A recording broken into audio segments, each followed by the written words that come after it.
प्रश्न एक, रिक्त स्थानों को भरें। तो प्रश्न पहला का पहला में है, रेखाखंड ए बी की लंबाई 4.5 सेंटीमीटर है तथा ए बी सर्वांसम है सी डी के। देखिए इस चिन्ह को क्या कहेंगे, सर्वांसम। तो ए बी सर्वांसम है सी डी, तो सी डी की लंबाई क्या होगी, यानी रिक्त स्थान में भरना है। तो पहला का पहला में क्या दिया हुआ है, ए बी बराबर कितना दिया हुआ है, ए बी बराबर दिया हुआ है 4.5 सेंटीमीटर। ठीक है, ए बी बराबर कितना दिया हुआ है, कह रहा है ए बी की लंबाई 4.5 सेंटीमीटर है। तो ए बी बराबर 4.5 सेंटीमीटर दिया हुआ है। और क्या दिया हुआ है, ए बी जो है सी डी के सर्वांसम। तो सर्वांसम का मतलब क्या हुआ, सर्वांसम का मतलब हुआ कि दो ज्यामितीय आकृतियां अगर आकार और माप में बराबर हो उसको क्या कहते हैं, सर्वांसम। दो ज्यामितीय आकृतियां आकार और माप में समान हो तो उन्हें सर्वांसम कहते हैं। ठीक है, तो ए बी सर्वांसम किसको दिया है, सी डी, यानी ए बी और सी डी क्या है, सर्वांसम है। यानी ए बी और सी डी का आकार और माप क्या है, बराबर है, यानी समान है दोनों का। ए बी का आकार और सी डी का आकार बराबर है और माप भी बराबर है। ठीक है, तो सर्वांसम, ये सर्वांसम का चिन्ह हुआ। देखिए इस तरह से। तो सर्वांसम का मतलब होता है कि यदि दो ज्यामितीय आकृतियां आकार और माप में समान हो तो उन्हें सर्वांसम कहते हैं। यदि दो ज्यामितीय आकृतियां आकार और माप में समान हो तो उसे क्या कहते हैं, सर्वांसम। तो ए बी और सी डी का आकार और माप क्या है, समान है, क्योंकि यहाँ पे सर्वांसम दिया है।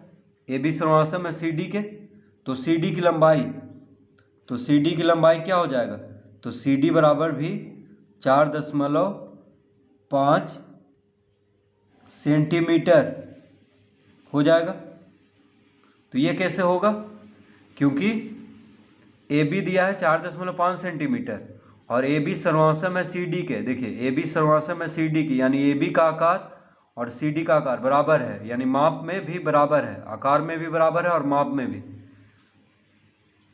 तो ए बी जितना लंबा है उतना ही सी डी भी है, क्योंकि सर्वांसम दिया है।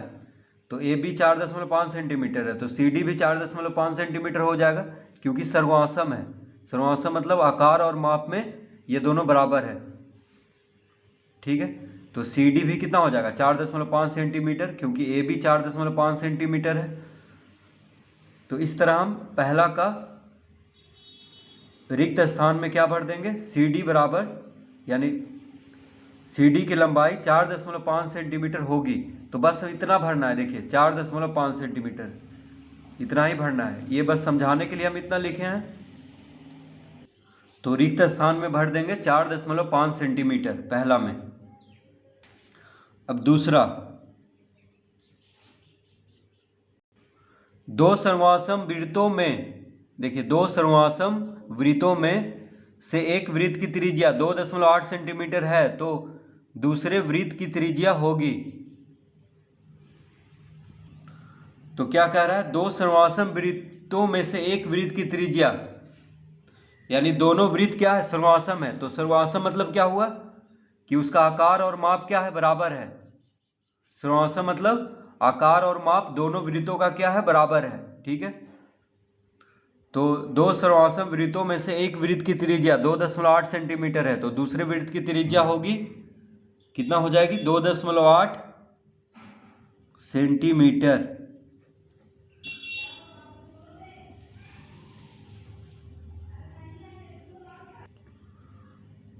तो दूसरे वृत्त की त्रिज्या होगी 2.8 सेंटीमीटर, यानी पहले वृत्त की त्रिज्या कितना है, 2.8 सेंटीमीटर, और दोनों वृत्त क्या है, सर्वांसम है, यानी आकार और माप उसका बराबर है। सर्वांसम मतलब दोनों का आकार और माप क्या है, बराबर है। तो दूसरा वृत्त की त्रिज्या भी इतना ही होगी, 2.8 सेंटीमीटर।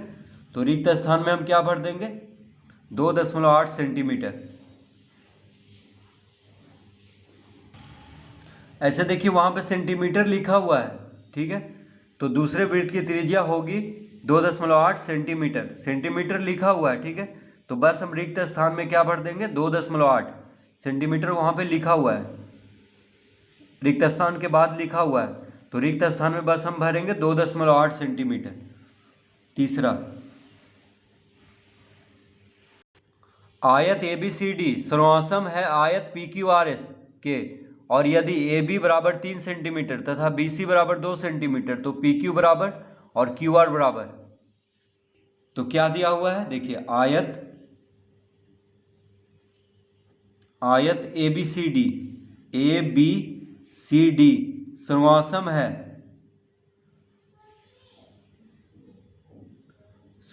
है आयत PQRS।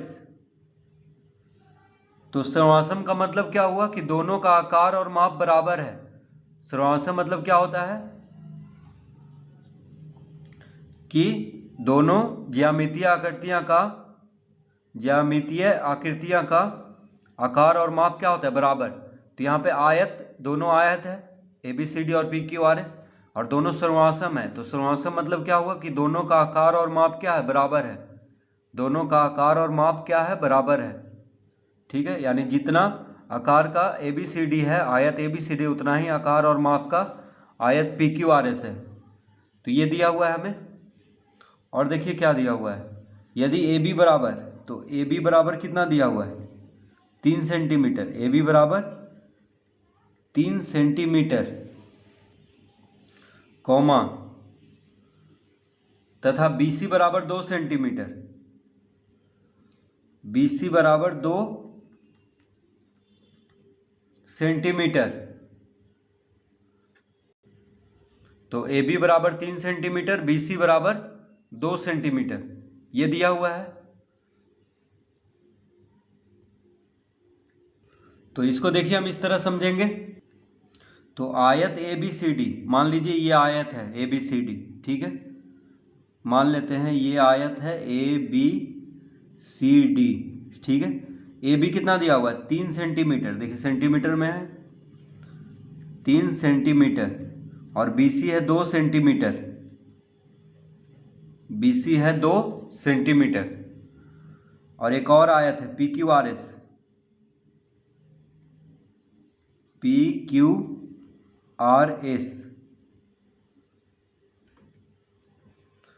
तो क्या कह रहा है, आयत ABCD सर्वासम है आयत PQRS के। देखिए आयत ABCD किसके सर्वासम है, आयत PQRS के, यानी ये दोनों क्या है, सर्वासम है, यानी इन दोनों का आकार और माप बराबर है। ठीक है, तो जब AB 3 सेंटीमीटर है तो PQ भी 3 सेंटीमीटर होगा, क्योंकि दोनों का आकार और माप बराबर है, क्योंकि सर्वासम है, दोनों दिया हुआ है, तो दोनों बराबर है सब कुछ में, आकार और माप में। तो PQ 3 सेंटीमीटर हो जाएगा। QR कितना है, देखिए BC जब 2 सेंटीमीटर है तो ये भी 2 सेंटीमीटर हो जाएगा, QR भी 2 सेंटीमीटर हो जाएगा। ठीक है, तो आयत ABCD सर्वासम है आयत PQRS के। तो जब AB 3 सेंटीमीटर है तो PQ भी 3 सेंटीमीटर होगा। जब BC 2 सेंटीमीटर है तो QR भी 2 सेंटीमीटर होगा, क्योंकि दोनों आयत क्या है, सर्वासम है, तो सब कुछ इन दोनों का बराबर होगा, लंबाई चौड़ाई।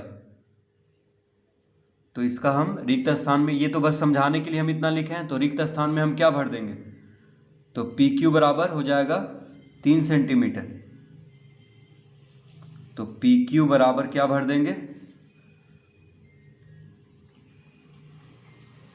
3 सेंटीमीटर, और QR बराबर 2 सेंटीमीटर। तो QR बराबर कितना हो जाएगा, 2 सेंटीमीटर। ठीक है,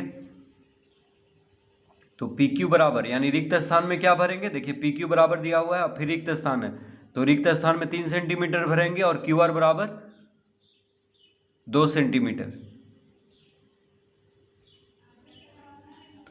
तो आयत ABCD सर्वासम है आयत PQRS के, और AB 3 सेंटीमीटर है और BC 2 सेंटीमीटर है, तो PQ भी 3 सेंटीमीटर हो जाएगा और QR 2 सेंटीमीटर हो जाएगा।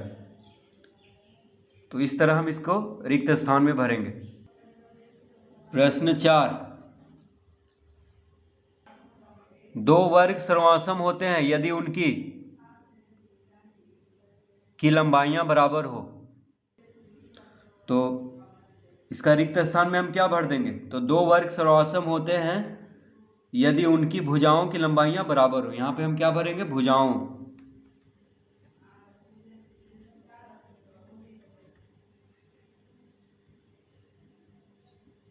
यहां पे क्या भर देंगे? भुजाओं। तो दो वर्ग सर्वासम होते हैं यदि उनकी माफ कीजिए, यदि उनकी भुजाओं की लंबाइयां बराबर हो। यानी दो वर्ग सर्वासम कब होंगे? जब उनकी भुजाओं की लंबाइयां बराबर हो। जैसे मान लीजिए दो वर्ग हम लेते हैं, तो एक वर्ग है मान लीजिए PQRS और एक वर्ग है मान लीजिए ABCD। ठीक है, तो ये दोनों वर्ग सर्वासम कब होगा?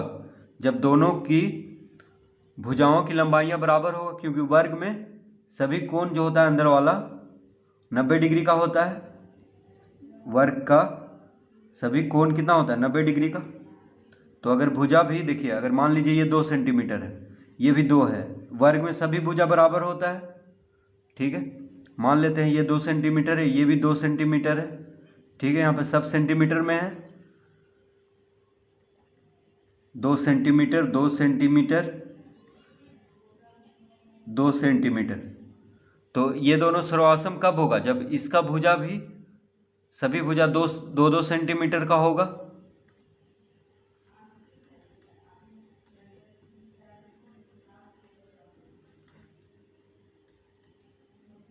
ठीक है, तो कह रहा है कि दो वर्ग सर्वासम होते हैं यदि उनकी भुजाओं की लंबाइयां बराबर हो। यानी दो वर्ग सर्वासम होते हैं, कब होंगे सर्वासम? जब उनकी भुजाओं की लंबाइयां बराबर हो। अगर भुजा बराबर है दोनों का, तो दोनों वर्ग भी सर्वासम होगा, यानी दोनों का आकार और माप क्या होगा? बराबर होगा। तो इसमें हम क्या भर देंगे? भुजाओं। चौथा में। पांचवा, यदि कोण ABC तथा कोण PQR में से प्रत्येक की माप 65 डिग्री है तो कोण ABC रिक्त स्थान है, फिर कोण PQR। तो यहां पे क्या कह रहा है? कोण ABC। देखिए मान लीजिए ये कोण है ABC, ABC ये कोण है। ठीक है, इसका माप कितना दिया हुआ है? 65 डिग्री। तो कोण ABC तथा कोण PQR, कोण PQR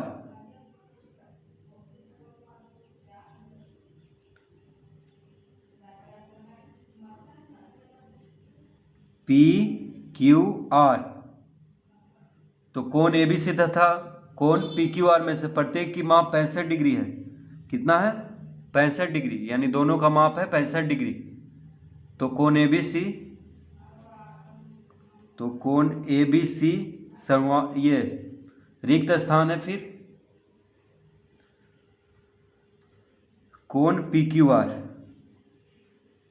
तो देखिए दोनों कोण का माप है 65 डिग्री। ठीक है, कोण ABC का माप भी है 65 डिग्री और कोण PQR का माप भी है 65 डिग्री। तो क्या होगा? दोनों कोण सर्वासम हो जाएगा, यानी ये दोनों कोण बराबर होगा। यानी इसका आकार और माप क्या होगा? बराबर, क्योंकि दोनों कोण क्या है? 65 डिग्री का है। तो कोण ABC सर्वासम, यहां पे हम क्या चिन्ह देंगे? सर्वासम का। ABC सर्वासम, तो कोण ABC सर्वासम होगा कोण PQR के। ठीक है, क्योंकि दोनों का माप बराबर है। देखिए 65 डिग्री 65 डिग्री। तो जब दोनों कोण का माप बराबर हो तो उन दोनों कोण क्या है? सर्वासम है। ठीक है, तो कोण ABC सर्वासम है कोण PQR के। तो इस तरह प्रश्न 1 हल करेंगे।